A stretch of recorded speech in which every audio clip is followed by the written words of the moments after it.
ഞാൻ വിദ്യാർത്ഥി രാഷ്ട്രീയത്തിലേക്ക് ഒന്നും പ്ലാൻ ചെയ്തു വന്ന ആളല്ല. യഥാർത്ഥത്തിൽ എൻ്റെ ഒരു പൊതുജീവിതത്തിൻ്റെ അല്ലെങ്കിൽ ഒരു സാമൂഹ്യ ജീവിതത്തിൻ്റെ തുടക്കം എന്നത് പള്ളിയിൽ നിന്നാണ്. പള്ളിയോട് ബന്ധപ്പെട്ട കാര്യങ്ങളിൽ ഞാൻ വളരെ ആക്റ്റീവായിരുന്നു. അപ്പോൾ KCYM-ന്റെ ഭാഗമായിട്ട് പ്രവർത്തന രംഗത്തേക്ക് കടന്നു. അതിൽ വളരെ ആക്റ്റീവായിരുന്നു. യഥാർത്ഥത്തിൽ എൻ്റെ രാഷ്ട്രീയ ജീവിതത്തിൻ്റെ ഒരു കാര്യമായ തുടക്കം എന്ന് പറയുന്നത് കോട്ടയം ബെസലിസ് കോളേജിൽ വരുമ്പോൾ KSC സ്റ്റേറ്റ് പ്രസിഡന്റ് ആയിരിക്കുമ്പോഴാണ് ആദ്യം 96 നിയമസഭയിലേക്ക് മത്സരിക്കുന്നത്. അപ്പോഴും എൻ്റെ മന്ത്രിസഭയിലെ നല്ലൊരു മന്ത്രിയാണ് രാജിവെക്കുന്നത്. നന്നായിട്ട് എൻ്റെ കൂടെ പ്രവർത്തിച്ചു, സത്യസന്ധമായി പ്രവർത്തിച്ചു എന്ന് അദ്ദേഹത്തെ പോലെ ഒരാള് വാക്ക് പറയാൻ അന്ന് തയ്യാറായി. അപ്പൊ അതൊക്കെ ജീവിതത്തിലൊരു വലിയൊരു അനുഗ്രഹമായിട്ട് ഞാൻ കരുതുകയാണ്. തീർച്ചയായിട്ടും ഇപ്പം ക്യാമ്പസ് രാഷ്ട്രീയം, സമരങ്ങള്, കോടതി, അത്തരത്തിലുള്ള സമരോജ്ജലമായിട്ടുള്ള ഒരു യുവത്വം, പ്രത്യേകിച്ച് KCയുടെ സ്റ്റേറ്റ് പ്രസിഡൻ്റൊക്കെ ആയിരുന്ന കാലഘട്ടത്തിൻ്റെ അനുഭവങ്ങൾ സാറിപ്പം വിവരിച്ചു. എല്ലാ രാഷ്ട്രീയ നേതാക്കന്മാർക്കും ഒരു രാഷ്ട്രീയ ഗുരു ഉണ്ടാകാറുണ്ട് തീർച്ചയായിട്ടും. ചില ആളുകൾക്ക് അത്തരത്തിലില്ലാതെ സ്വയം എന്താ പറയണ്ടേ വഴിവെട്ടി വന്നവരുണ്ട്. അങ്ങനെ പലതരത്തിൽ. അപ്പം ഞാൻ ചോദിക്കുന്നത്, സാറിന് അത്തരത്തിൽ രാഷ്ട്രീയത്തിൽ ഒരു ഗുരു ഉണ്ടോ? എങ്ങനെയാണ് അത്തരം കാര്യങ്ങളെക്കുറിച്ച്? എനിക്കതിലൊരു വ്യത്യസ്തമായ സാഹചര്യങ്ങളാണ്. ഒന്ന്, എന്നെ രാഷ്ട്രീയത്തിൽ കൈപിടിച്ചുയർത്തിയത് യഥാർത്ഥത്തിൽ കേരള കോൺഗ്രസ് നേതാവ് P. ജോസഫ് സാറാണ്. അതൊരു രാഷ്ട്രീയ യാഥാർത്ഥ്യമാണ്. എൻ്റെ ജീവിതത്തിൽ ഒരിക്കലും മറക്കാനാവാത്ത ഒരു വസ്തുതയാണ്. രണ്ട്, എന്നാൽ രാഷ്ട്രീയത്തിൽ ചെറുപ്പം മുതൽ ഞാൻ കണ്ടു വളർന്നതും എൻ്റെ മനസ്സിനെ സ്വാധീനിച്ചതും രാഷ്ട്രീയത്തിൽ ഗുരു അല്ലെങ്കിലും ഗുരുവായി മനസ്സിൽ കാണാവുന്നതും എൻ്റെ ഫാദറാണ്. ചാച്ചൻ്റെ ഞാൻ പറഞ്ഞല്ലോ പല കാരണങ്ങൾ കൊണ്ടും അത് ഒന്ന് രാഷ്ട്രീയക്കാരനായിരുന്നു, വലിയ സജീവ രാഷ്ട്രീയക്കാരനല്ല. ഗ്രാമത്തിലെ അവിടെ നമ്മുടെ പൊതുവായ സ്വീകാര്യതയുള്ള പൊതുമധ്യസ്ഥന്മാരുണ്ടല്ലോ നമ്മുടെ നാട്ടിലെ ഓരോ കാര്യങ്ങളുടെ. അപ്പം അതുകൊണ്ട് അന്ന് ഈ റേഷൻ കടകളെല്ലാം അതിൻ്റെ ഒരു കേന്ദ്ര ബിന്ദുവും കൂടിയാണ്. തീർച്ചയായിട്ടും. അപ്പം എൻ്റെ വാർഡിലെ സ്ഥാനാർത്ഥികളെ നിശ്ചയിക്കുന്ന കാര്യത്തിൽ, അവിടുത്തെ പൊതുവായ വികസന കാര്യങ്ങൾ വരുന്ന കാര്യത്തിലൊക്കെ നിർണായകമായ ഒരു പങ്ക് വഹിച്ചിട്ടുള്ള ആളാണ് എൻ്റെ ഫാദർ ജോസഫ് നരിമറ്റം. ചക്കാലയിൽ പാപ്പ ചക്കാല എന്നാണ് നാട്ടുകാർ വിളിക്കുന്നത്. അവിടുത്തെ പബ്ലിക് ലൈബ്രറിയുടെ പ്രസിഡന്റ് ആയിരുന്നു. അവിടെ 19 വർഷക്കാലമായ നാഷണൽ ക്ലബിന്റെ പ്രസിഡന്റ് ആയിരുന്നു. നല്ല വോളിബോൾ താരമായിരുന്നു. അപ്പം അന്ന് ഈ സ്മാഷ് ചെയ്യാന്നുള്ള ഇപ്പം നമ്മുടെ വോളിബോൾ, ഞാനും വോളിബോളായിരുന്നു. ഞാനും അതിന്റെ വോളിബോൾ, ഞാൻ ദീർഘകാല വോളിബോൾ, എൻ്റെ ഗ്രാമത്തിലെ വോളിബോൾ ക്യാപ്റ്റനായിരുന്നു, എൻ്റെ ഫാദർ ക്യാപ്റ്റനായിരുന്നു. അപ്പം ഞങ്ങൾ അവിടെ നമ്മളത് കണ്ടിട്ടാണ് വോളിബോൾ ഒടിയാണ് ഗ്രൗണ്ടൊക്കെ ഉണ്ടാക്കി നമ്മൾ നല്ല അടിപൊളിയായിട്ടൊന്ന് കളിച്ച് തകർത്തിരിക്കുന്ന സമയമാണ്. കോളേജ് സ്കൂൾ ടീമിലൊക്കെ നമ്മൾ കളിക്കാനായിട്ട് വിന്റർ സ്കൂളിലെല്ലാം പോയിട്ടുണ്ട്. വോളിബോൾ നമ്മുടെ ഒരു വലിയൊരു ആവേശമായിരുന്നു. കോട്ടയത്ത് പൊതുവെ ഒരു വോളിബോൾ ട്രെൻഡ്. അപ്പൊ ഞാൻ വരുന്നത് മലബാറിലെ പ്രത്യേകിച്ച് ഫുട്ബോളാണ്. പിന്നെ ഈ ഹിൽ ഏരിയയിൽ പൊതുവെ ഈ വോളിബോളിന്റെ ട്രെൻഡ് നമ്മള് കോർട്ടുണ്ടാക്കാനുള്ള സൗകര്യങ്ങൾ അവിടെ ഫുട്ബോളിനുള്ള സൗകര്യങ്ങൾ പൊതുവെ കുറവാണ്. അപ്പോൾ നമ്മുടെയൊക്കെ അവിടെ ഒന്നുകിൽ പാടശേഖരമായിരിക്കും, അല്ലെങ്കിൽ റബ്ബർ തോട്ടങ്ങളായിരിക്കും. ക്രിക്കറ്റ് പിന്നീട് കുറെ കയറി വന്നു. ഏറ്റവും കൂടുതൽ നാടൻ പന്ത് കളിയാണ്. ഞങ്ങളൊക്കെ നാടൻ പന്തിന്റെ ആശാന്മാരായിരുന്നു. തീവ്രമായ നാടൻ പന്ത് കളികളായിരുന്നു. ഓണക്കാലായെന്നാ പിന്നെ ഈ കമ്പൂത്തി കോട്ടുമായിട്ടങ്ങ് ഇറങ്ങാണ്. അത് യൂത്ത് മുഴുവൻ അങ്ങനെ ഒരു ഇന്നത്തെ കാലത്ത് മൊത്തം നിന്നുപോയി. മറ്റേ നമ്മളെ എവിടെ തിരിഞ്ഞാലും ഈ സർവ്വ കൊയ്ത്ത് കഴിഞ്ഞ പിന്നെ എല്ലാ പാടത്തും പന്ത് കളിയായിരുന്നു. എന്ത് ടീമായിരുന്നു നമ്മുടെയൊക്കെ ചുറ്റുവട്ടത്തിൽ തന്നെ 100 കണക്കിന് ടീമുകളാണ്. ഒരു ടൂർണമെന്റ് നടത്തുകയാണെങ്കിൽ നാടൻ പന്തിന്റെ ടൂർണമെന്റ് നടത്തുകയാണെങ്കിൽ 2-3 ആഴ്ച കൊണ്ട് നമുക്ക് ഫൈനലെത്തുള്ളൂ. അതേപോലെ ടീം വരുമായിരുന്നു. വോളിബോളും അതുപോലെ തന്നെയായിരുന്നു. അപ്പം അങ്ങനെ ഇതിലൊക്കെ നമുക്കൊരു അവിടെയെല്ലാം നല്ല ലീഡർഷിപ്പ് കൊടുത്ത ഒരാളായിരുന്നു ഫാദർ. അപ്പം ചാച്ചൻ്റെ ഒരു പ്രവർത്തന രീതി, പിന്നെ രാഷ്ട്രീയ പ്രവർത്തനത്തിലാണെങ്കിലും കേരള കോൺഗ്രസിൻ്റെ ഒരു ഭാഗമായിരുന്നു. പിന്നെ അവരെല്ലാം ഈ കേരള കോൺഗ്രസ്സിലെ പിന്നെ പലതരത്തിലുള്ള ഈ ഇങ്ങനെ നേതാക്കന്മാരുടെ അടിച്ചമർത്തലുകളും പലതരത്തിലുള്ള വിഷയങ്ങളും എല്ലാം കൊണ്ട് പതുക്കെ അങ്ങോട്ട് സജീവ രാഷ്ട്രീയത്തിൽ നിന്ന് ചാച്ചൻ അങ്ങ് വലിയുമായിരുന്നു, അങ്ങ് ഒഴിവായി. പക്ഷെ നാട്ടിലെ കാര്യങ്ങൾക്കെല്ലാം എപ്പോഴും മുൻപന്തിയിലുണ്ടായിരുന്നു. അപ്പൊ ഇത് നമുക്ക് ഒരു രാഷ്ട്രീയ ഗുരുവിന്റെ സ്ഥാനത്ത് മനസ്സിൽ ഞാൻ പ്രതീക്ഷിച്ചിട്ടുള്ളത് ചാച്ചൻ. പക്ഷെ രാഷ്ട്രീയ നേതാക്കളിൽ എന്നെ ഏറ്റവും കൂടുതൽ അനുഗ്രഹിച്ചതും സഹായിച്ചതും എന്നെ കൈപിടിച്ചുയർത്തിയതും P. ജോസഫ്. അത് അന്നും ഇന്ന് രണ്ട് കാര്യമുണ്ട്. ഇതിപ്പോ ഒന്ന്, അന്ന് മുതൽ ഇന്ന് വരെ P. ജോസഫ് സാറിനോട് എല്ലാ പ്രതിസന്ധി ഘട്ടത്തിലാണെങ്കിലും അല്ലെങ്കിൽ എല്ലാ കാലത്തും ഒരുമിച്ച് നിന്നിട്ടുള്ളത് മോൻസ് ജോസഫ് ആണ് എന്നുള്ളത് കേരളത്തിലെ രാഷ്ട്രീയത്തിൽ പകൽ പോലെ എല്ലാവർക്കും എന്താണ് വ്യക്തമെന്ന് കാര്യമാണ്. അതിപ്പം നമുക്ക് കൃത്യമായിട്ട് നമുക്ക് ധാരണയില്ല, അറിയാം, പൊതു ലോകത്ത് അറിയുന്നതാണ്. രണ്ടാമത്തെ കാര്യം സാർ, ഇപ്പം എനിക്കതിൽ ഏറ്റവും കൂടുതൽ അഭിമാനമുണ്ട്. കാരണം എൻ്റെ നേതാവിനോട് പിന്നെ എന്താണ് ആ വിദ്യാർത്ഥി രാഷ്ട്രീയത്തിൻ്റെ കാലം മുതൽ പിന്നെ അങ്ങനെ ഒരു ഉണ്ടായ ഒരു സ്നേഹബന്ധം, അല്ലെങ്കിൽ സൗഹൃദ ബന്ധം, എനിക്ക് കിട്ടിയ രാഷ്ട്രീയമായ സംരക്ഷണം, രാഷ്ട്രീയമായ വളർച്ചയിലേക്ക് വരാൻ കിട്ടിയ അവസരങ്ങൾ ഞാൻ തലമറന്ന് എണ്ണ തേച്ചില്ല. നല്ല രാഷ്ട്രീയത്തിൽ അപ്പം ഞാൻ അതിലുപരി എൻ്റെ നേതാവിനോട് ഞാൻ വിശ്വസ്തത കാണിച്ചു. എനിക്ക് തോന്നുന്നു എന്തെല്ലാം നേടിയാലും നേടിയില്ല. നഷ്ടങ്ങളെ കുറിച്ചൊന്നും അധികം പറയാനില്ല. നമുക്ക് നഷ്ടങ്ങൾ ഉണ്ടായിട്ടുണ്ടാവും, അല്ലെങ്കിൽ നമുക്ക് നമ്മുടേതായിട്ടുള്ള വിഷമങ്ങൾ ഉണ്ടായിട്ടുണ്ടാകും. അതൊക്കെ എല്ലാവർക്കും ഉള്ള രാഷ്ട്രീയത്തിൽ എന്നും ഉള്ളതാണ്. പക്ഷേ അതിൻ്റെയൊക്കെ അപ്പുറത്ത് നമുക്ക് ലഭിക്കുന്ന സംരക്ഷണം, നമുക്ക് ലഭിക്കുന്ന ഒരു പിന്നെ മാന്യമായ അംഗീകാരം, ഇതൊക്കെ പി ജോസഫ് സാർ തന്നിട്ടുണ്ട്. അപ്പം അതുകൊണ്ട് തന്നെ ഞാൻ ഈ നിമിഷം വരെ രാഷ്ട്രീയത്തിൻ്റെ പൂർണ്ണമായ വിശ്വസ്തത പാർട്ടി ലീഡറോട് കാണിക്കാൻ കഴിഞ്ഞു എന്നുള്ളിടത്ത് എനിക്ക് ഒരു കളങ്കവും ഇല്ലാതെ പോകാൻ ദൈവം അവസരം തന്നു എന്നുള്ളത് ഏറ്റവും വലിയ അഭിമാനകരവും ഏറ്റവും സന്തോഷമുള്ള കാര്യം.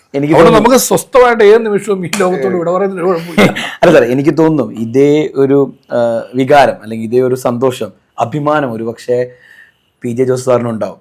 കാരണം പിന്നെ സാറെന്ന് പറയുന്ന അല്ലെങ്കിൽ ഒരു ശിഷ്യൻ, അല്ലെങ്കിൽ എന്താണ് പറയേണ്ടത്, ഇത്രയേറെ വിശ്വസ്തയും കൂറും ആ രീതിയിൽ പ്രവർത്തിക്കാൻ കഴിഞ്ഞു എന്നുള്ള അഭിമാനം, സാറിന്റെ മുകളിലുള്ളൊരു അഭിമാനം ഒരു തീർച്ചയായിട്ടും പി ജെ ജോസഫ് സാറിനും ഉണ്ടെന്ന് തന്നെയാണ്. സാർ വലിയ നേതാവാണ്. സാറിന് ഒരുപാട് ശിഷ്യന്മാരുണ്ട്, ഒരുപാട് പിന്നെ നേതാക്കളുടെ പിന്നെ സഹകരണമുണ്ട്. ഒരു നേതാവ് എന്ന നിലയിൽ എത്രയോ ആളുകളെയാണ് സാറ് പരിപാലിക്കുന്നത്. എത്രയോ പേരുടെ ദുഃഖങ്ങൾ കേൾക്കണം, എല്ലാവരെയും ചേർത്ത് നിർത്തണം, എല്ലാവരും ഒന്നിപ്പിച്ചുകൊണ്ടുണ്ട്. ലീഡറുടെ ദൗത്യം എന്ന് പറയുന്നത് ചെറുതല്ല, വളരെ വലുതാണ്. ആ ദൗത്യം ചെയ്യുന്നതിനിടയിൽ സാറിനെല്ലാവരും വേണം, എല്ലാവരും ചേർത്ത്. ഞാൻ പറഞ്ഞ എന്റെ വ്യക്തിപരമാണ്. അല്ല, ഞാനെന്ന വ്യക്തി നോക്കുമ്പം ആ ഒരു നേതാവിലേക്ക് മാത്രമേ എനിക്ക് നോക്കേണ്ടുള്ളൂ. പക്ഷെ ആ നേതാവിന്റെ കീഴിൽ നിൽക്കുന്ന എല്ലാ നേതാക്കളെ ഞാൻ നോക്കും. അവർക്കൊന്നും ഒരു പോറലോ വെക്കാതെ കൊണ്ടുപോകാൻ എപ്പോഴും ഞാൻ പിന്നെ സ്നേഹപൂർവമായ നിലപാട് ഇന്ന് വരെ എടുത്തിട്ടുണ്ട്. രാഷ്ട്രീയ വിദ്യാർത്ഥി എന്ന നിലയിൽ ഇപ്പൊ ഞാൻ അറ്റ് ഔട്ട്സെറ്റ് പുറത്തുനിന്ന് വീക്ഷിക്കുമ്പോൾ എനിക്ക് അങ്ങനെ തോന്നുന്നു. അപ്പോൾ തീർച്ചയായിട്ടും ആ ഒരു ബന്ധം രാഷ്ട്രീയത്തിൽ മാതൃകയാണ്, പ്രത്യേകിച്ച് ഈ കാലഘട്ടത്തിൽ. ഞാൻ ചോദിക്കാവുന്ന കാര്യം, അപ്പം തീർച്ചയായിട്ടും സാർ നേരത്തെ പിതാവിനെ കുറിച്ച് പറഞ്ഞു. അപ്പം പിതാവ് ഒരു പിന്നെ പ്രാദേശിക തലത്തിൽ രാഷ്ട്രീയക്കാരനായിരുന്നു, പിന്നെ അപ്പോൾ സ്വാഭാവികമായിട്ട് അദ്ദേഹം അഭിമാനിക്കുന്നുണ്ടോ? സാറ് കൈവരിച്ച നേട്ടങ്ങളിൽ അദ്ദേഹത്തിന് തീർച്ചയായിട്ടും അഭിമാനം ഉണ്ടാവും. കാരണം അദ്ദേഹത്തിന് എത്താൻ പറ്റാത്തൊരു മേഖലയിലേക്ക്, അല്ലെങ്കിൽ മീൻസ് മേഖല എത്താൻ പറ്റാത്ത സ്ഥാനങ്ങളിലേക്ക്, സാഹചര്യങ്ങളിലേക്ക് സാർ എത്തി എന്ന് പറയുമ്പോൾ തീർച്ചയായിട്ടും അദ്ദേഹത്തിന് അതിനകത്ത് തീർച്ചയായിട്ടും അദ്ദേഹം അഭിമാനിച്ചിട്ടുണ്ട്. തന്നെയുമല്ല, ഞാനിപ്പോൾ ഈ രാഷ്ട്രീയത്തിലേക്ക് ഇങ്ങനെ ഈ ഭാരവാഹിത്വത്തിലൂടെ എല്ലാം കടന്നു വരുമ്പോൾ ഇപ്പോൾ കെ എസ് സിയുടെ സ്റ്റേറ്റ് പ്രസിഡന്റ് ആയപ്പം രാജന് ഏറ്റവും സന്തോഷമുള്ളൊരു സന്ദർഭമാണ്. കോളേജ് യൂണിയൻ്റെ ഭാരവാഹിത്വത്തിൽ അത് ജയിച്ചപ്പം എന്നതുപോലെ തന്നെ ഞാൻ രണ്ടാമത് ചെയർമാനായിട്ട് ജയിച്ചപ്പോഴും ആ ഒരു സന്തോഷം ഉണ്ടായി. പിന്നെ ഞാൻ പിന്നെ ലാഗ് ചെയ്ത് കുറേ കാലഘട്ടം ഇങ്ങനെ രാഷ്ട്രീയത്തിൻ്റെ ഭാഗമായിട്ട് ഇങ്ങനെ ഒന്നും അല്ലാതെ നമ്മളിങ്ങനെ അലഞ്ഞ് നടക്കുമ്പം കഷ്ടപ്പെട്ടങ്ങ് നടക്കല്ലേ. രാവിലെ ഇറങ്ങുക, പാതിരേക്ക് വരിക, രാത്രിയൊക്കെ കിടക്കും. അമ്മ എണീറ്റ് വാല് തുറന്നു വരുന്ന അമ്മയാണ്. അപ്പം ഞാൻ ലാസ്റ്റ് ബസ്സിലേ വരുള്ളൂ. അങ്ങനെ വരുന്നൊരു സമയത്തേക്ക് എത്തി. അപ്പം അങ്ങനെയൊക്കെ വരുമ്പോഴത്തേക്കും നമ്മൾ ഇങ്ങനെ എല്ലാം ഉഴപ്പി പോവാണോ എന്നൊക്കെ ആശങ്കപ്പെട്ട സമയങ്ങളുണ്ട്. പക്ഷെ എങ്കിൽ പോലും നമ്മൾ അവിടെ ഒന്നും ഉഴപ്പിയിട്ടില്ല. നമ്മൾ തികഞ്ഞ ആത്മാർത്ഥതയോടെ രാഷ്ട്രീയ പ്രവർത്തനത്തിന്റെ ഭാഗമായി ഇങ്ങനെ സഞ്ചരിച്ചുകൊണ്ടിരിക്കുക. ഓരോ കോളേജുകളിലും പോവുക, ഓരോ ജില്ലകളിലും പോവുക, ഈ പൊതുയോഗങ്ങളിൽ പോയി വൈകിട്ട് പ്രസംഗിക്കുക, ഇങ്ങനെയൊക്കെ അങ്ങ് പോകുന്ന ഒരു രീതിയായിരുന്നു. അപ്പം അതുകൊണ്ട് തിരിച്ചെത്താൻ പറ്റും. പക്ഷെ എത്ര വൈകിയാലും വീട്ടിൽ വന്നേ കിടക്കും. നമ്മൾ വീട്ടിൽ തന്നെ എത്തും, വാതിലേക്ക് വന്ന് വീട്ടിൽ നിന്ന് കഞ്ഞി കുടിക്കും. അപ്പം അത് ഒക്കെ ഇങ്ങനെ വരുമ്പം ഒരു വിഷമം പ്രയാസമൊക്കെ അവരുടെ മനസ്സിൽ തോന്നിയിട്ടുണ്ട്. എന്നോട് പരിഭവങ്ങളും എല്ലാം സഹോദരന്മാർ പോലും പിന്നീട് എന്നോട് പരിഭവം പറഞ്ഞിട്ടുണ്ട്. ഞാൻ മുതിർന്ന മൂത്തയാളാണ്. ഞാനിങ്ങനെ പോയി ഇങ്ങനെ എത്താത്തൊരു നിലയിൽ പോവുകയാണെങ്കിൽ പിന്നെ ബാക്കി എല്ലാവരും അനാഥാകിയിൽ എന്തൊരു ഇതാണ് വീട്ടിലെ കാശെടുത്ത് ഇങ്ങനെ കളിക്കുന്നത് ശരിയാണോ എന്ന് ചോദിച്ചാൽ എൻ്റെ 3 അനിയന്മാരും എന്നെ വഴക്ക് പറഞ്ഞിട്ടുണ്ട്. അപ്പം അവരൊക്കെ കുറ്റപ്പെടുത്തിയിട്ടുണ്ട്. എങ്കിലും ഞാൻ അതിനൊക്കെ എന്താണ് ഈ പരിഭവങ്ങളില്ലാതെ നമ്മൾ അവിടെയെല്ലാം സ്വയം സഹിച്ച് ക്ഷമയോടെ പോകാൻ തയ്യാറായി. ഞാനിപ്പം ഇന്നലെ നാളെ നമ്മൾ രക്ഷപ്പെടുമെന്നോ MLA ആവുമെന്നോ ഒന്നും ഞാൻ അവരോട് പറഞ്ഞിട്ടില്ല. എൻ്റെ വഴികൾ ഇതാണ്. അപ്പോഴൊക്കെ ഞാൻ അവരോട് പറയാറ്, ഞാൻ എന്തായാലും LLB കഴിഞ്ഞിട്ട് ഒരു നല്ല വക്കീലായി ഞാൻ വരും. അപ്പം അത് എൻ്റെ ഒരു ഉറച്ച ആത്മവിശ്വാസം അന്ന് എനിക്കുണ്ടായിരുന്നു. നമുക്ക് ഇവിടെ ഫുൾ ടൈം ഈ രാഷ്ട്രീയമൊക്കെ കുറച്ച് വെച്ചും ഫുൾ ടൈം കോടതി ആയിട്ട് ബന്ധപ്പെട്ട് വക്കീൽ ഓഫീസുമായിട്ട് അങ്ങ് ഇരിക്കുകയാണ്, കേസ് പഠിച്ച് കേസിലേക്ക് കിടക്കുകയാണ്, കേസ് വിജയിക്കുമെന്നും കേസ് നന്നായി നടത്താമെന്നുള്ള ആത്മവിശ്വാസം എനിക്ക് അന്നും ഇന്നും ഉണ്ട്. നമ്മൾ പഠിക്കാനിരിക്കണമെന്നുള്ളൂ. നമ്മൾ പഠിക്കാനിരിക്കുന്നത് ഏത് വിഷയമാണെന്നുള്ള, നമ്മൾ പഠിക്കാൻ ഇപ്പൊ ഇരിക്കുന്നത് രാഷ്ട്രീയമാണ്, ഇപ്പൊ ജനങ്ങളുടെ നന്മയാണ്, നാടിന്റെ വികസനമാണ്, അതിന്റെ കാര്യങ്ങളെ കുറിച്ച് മാത്രമേ ഇപ്പൊ ചിന്തിക്കുന്നേ ഉള്ളൂ. അപ്പൊ അതിലേക്ക് നമ്മൾ കോൺസെൻട്രേറ്റ് ഇരിക്കുക. ഇതേപോലെ തന്നെ നമ്മൾ അപ്പുറത്ത് വക്കീൽ പരിപാടിയിലോട്ട് ഇരുന്നിട്ട് നമ്മുടെ മാണിസാർ നിയമസഭ ശക്തൻ കോൾ എടുക്കുക, നമ്മൾ വായിക്കുക, അതിന്റെ ബാക്കി ആരും കോടതി നമ്മൾ യുദ്ധം ചെയ്താൽ പോരെ, വാദിച്ചാൽ മതിയല്ലോ. വാദിച്ച കേസ് ജയിക്കുന്ന നമ്മൾ വാദിക്കും, കേസ് ജയിപ്പിക്കും. ഒരെണ്ണം തോറ്റ അടുത്ത് പിന്നെ ജയിക്കാൻ നോക്കി. ഞാൻ പറഞ്ഞു അങ്ങനെ നമ്മുടെ ഒരു മനസ്സിലൊരു നിശ്ചയദാർഢ്യത്തോടെ എന്ന് ഞാൻ വീട്ടിൽ പറഞ്ഞിട്ടുണ്ട്. ഞാനത് ഇന്നല്ല നാളെ ഒരു നല്ല വക്കീൽ ആയിക്കോളാം, നിങ്ങളൊക്കെ തൽക്കാലം ഒന്ന് ക്ഷമിക്കുക, സഹകരിക്കുന്ന പറഞ്ഞ് എല്ലാവരോടും നമ്മളങ്ങനെ പറഞ്ഞ് അവരെല്ലാം ഒന്ന് തണുപ്പിച്ച് കൊണ്ടുപോകാറ്. ഏതായാലും ഭാഗ്യവശാൽ അപ്രതീക്ഷിതമായിട്ട് 96 സീറ്റ് കിട്ടുകയാണ്. സീറ്റിന്റെ കാര്യം വിളിച്ചു പറഞ്ഞു. സീറ്റ് പി ജോസഫ് സാറാണ്. അതെ, സീറ്റിന്റെ കാര്യത്തിലൊക്കെ വളരെ തർക്കങ്ങളായിരുന്നു. തർക്കങ്ങൾ എന്ന് പറഞ്ഞാൽ എന്നെ സത്യത്തിൽ എനിക്ക് ആ പ്രാവശ്യം സീറ്റിലേക്ക് വരിക എന്നുള്ളത് പി ജോസഫ് സാറിന്റെ ഒരു കരുതലിന്റെ ഭാഗമായിട്ട് മാത്രം കിട്ടിയതാണ്. പിന്നെ അതിനകത്ത് പാർട്ടിയിലെ ചില നേതാക്കന്മാർ, ഇപ്പോൾ ഡോക്ടർ കെ സി ജോസഫ്, അങ്ങനെയുള്ള കുറച്ച് നേതാക്കന്മാരെല്ലാം അതിനകത്തുണ്ട്. ഞാൻ സത്യത്തിൽ അവിഹിതമായി പോയി സീറ്റ് പിടിച്ചതോ വാങ്ങിച്ചതോ ഒന്നും അല്ല. കാരണം കിട്ടാതെ വന്നവരെല്ലാം പിന്നീട് എന്നെ അങ്ങനെ കുറ്റപ്പെടുത്താൻ ശ്രമിച്ചിട്ടുണ്ട്. സത്യത്തിൽ ഞാൻ നിരപരാധിയാണ്. അതിനത്തിൽ അങ്ങനെ പോയിട്ടൊരു പിടുത്തത്തിന്റെ ഭാഗമല്ല, അവിടെ ജയസാധ്യതയാണ് വന്ന വിഷയം. കടുത്തുരുത്തി മണ്ഡലത്തിന്റെ ഭാഗമായിട്ട് നമുക്ക് അവിടെ മുൻ MLA ഓലൂക്കോ സാറുണ്ടായിരുന്നു. അപ്പോൾ ഈ ഓലൂക്കോ സാറ് മത്സരിക്കാനായിട്ട് സത്യത്തിൽ ആഗ്രഹം. ഞാൻ ലൂക്കോ സാറ് ഈ മാണി ഗ്രൂപ്പ്, ജോസഫ് ഗ്രൂപ്പ് പിളർപ്പ് അവസാനം ഉണ്ടാകുമ്പം ഓലൂക്കോ സാറൊക്കെ PJ ജോസഫിനോടൊപ്പം പുതിയതായിട്ട് നിലപാടെടുക്കുകയാണ്. അപ്പം കടുത്തുരുത്തി എന്നൊക്കെ പറഞ്ഞാൽ മുഴുവൻ അന്ന് മാണി ഗ്രൂപ്പിന്റെ ഒരു ഭാഗമായിട്ടല്ല. ഇപ്പം അതൊക്കെ മാറി. ഇപ്പം ജോസഫ് ഗ്രൂപ്പിന് നിർണായക സ്വാധീനം. നമ്മൾ 5 ടൈമായിട്ട് MLA ആയിട്ട് ജയിച്ചു വരുന്നത് ജോസഫിന്റെ പി ജോസഫിന്റെ പാർട്ടിയുടെ MLA ആയിട്ടാണ്, UDF ആയാലും LDF ആയാലും. അപ്പൊ ആ നിലയിൽ കേരള കോൺഗ്രസിന് നമ്മൾ അടിത്തറ ഉണ്ടാക്കി. പിന്നെ നമുക്ക് ആ ഒരു തെരഞ്ഞെടുപ്പ് 96 തെരഞ്ഞെടുപ്പിലേക്ക് വരുമ്പം CPM പാർട്ടിക്ക് അടുത്തൊരു സീറ്റ് ചോദിക്കുക. അപ്പൊ അന്ന് CPM പ്രമുഖ നേതാവായ KK ജോസഫ് ഏട്ടനുണ്ട്, അദ്ദേഹം കടുത്തുരുത്തി മത്സരിക്കാൻ ആഗ്രഹിച്ചു. CPM 2 പ്രാവശ്യം ഇടതുപക്ഷത്ത് സ്വതന്ത്രനായിട്ട് നിർത്തി മത്സരിപ്പിച്ച PC തോമസ് സാറുണ്ട്, അദ്ദേഹം എന്റെ ഗുരുനാഥനാണ്, എന്റെ ക്ലാസ് ടീച്ചറായിരുന്നു. അദ്ദേഹം 2 പ്രാവശ്യം MLA ആയിരുന്നു, കടുത്തുരുത്തി പഞ്ചായത്ത് പ്രസിഡന്റ് ആയിരുന്നു. സാറും വീണ്ടും മത്സരിക്കാൻ ആഗ്രഹിക്കുന്നു. മുൻ MLA ആയ ലൂക്കോ സാറ് ഞങ്ങളുടെ പാർട്ടിയുടെ നേതാവാണ്. അപ്പം ലൂക്കോ സാറ് മത്സരിക്കാൻ ആഗ്രഹിക്കുന്നു. ലൂക്കോ സാറിന്റെ ആഗ്രഹം പി ജോസഫ് സാറിനോട് സാർ അറിയിക്കുകയും ചെയ്തു. അപ്പം ഞാൻ അതിനകത്തൊരു നിലപാടെടുത്തു. ലൂക്കോ സാറിന് പാർട്ടി സീറ്റ് കൊടുക്കുമെങ്കിൽ കൊടുത്തു. എനിക്ക് നെക്സ്റ്റ് ടൈം ആണെങ്കിലും പിന്നീടാണെങ്കിലും മതി. ലൂക്കോ സാർ എന്ന് പറഞ്ഞു അടുത്ത പ്രാവശ്യം മത്സരിക്കാലും മോൻസ് അടുത്ത പ്രാവശ്യം മത്സരിച്ചു. ഞാൻ ആയിക്കോട്ടെ സാറേ എന്നും പറഞ്ഞു. ഞാൻ സത്യത്തിൽ ലൂക്കോ സാറിനോട് ഞാൻ സമ്മതിച്ചതാണ്. പക്ഷെ പാർട്ടിക്കുള്ളിൽ പിന്നീട് ചർച്ച ചെയ്തപ്പം CPM LDFന്റെ അന്ന് CTRC-യാണ്. ആ CTRC-യിലേക്ക് വന്നപ്പോൾ CPM പാർട്ടി KK ഹോസ്പിറ്റലിന് വേണ്ടി പിടിക്കുന്നു. TK രാമകൃഷ്ണനാണ് അന്ന് പാർട്ടിയുടെ കോട്ടയം ജില്ലയിലെ പ്രധാനപ്പെട്ട മുൻ മന്ത്രി. വൈക്കം വിഷ്ണുചേട്ടൻ അന്ന് CPM ലീഡർഷിപ്പ് ചെയ്യുന്ന കാലം. അപ്പോൾ ഇവർ എല്ലാവരും കൂടി അന്ന് അപ്പോൾ KK ഹോസ്പിറ്റലിന്റെ ഭാഗമായിട്ട് ബന്ധപ്പെട്ട് അവർ നിൽക്കുന്നു. കേരള കോൺഗ്രസിന്റെ ഭാഗമായി PJ Joseph sir, doctor KC Joseph, Eapen Varghese ഇവരെല്ലാം നിൽക്കുന്നു. TU കുരുള ചേട്ടൻ ഇവരൊക്കെയാണ് അന്ന് പാർട്ടിയുടെ നേതാക്കളായിട്ട്.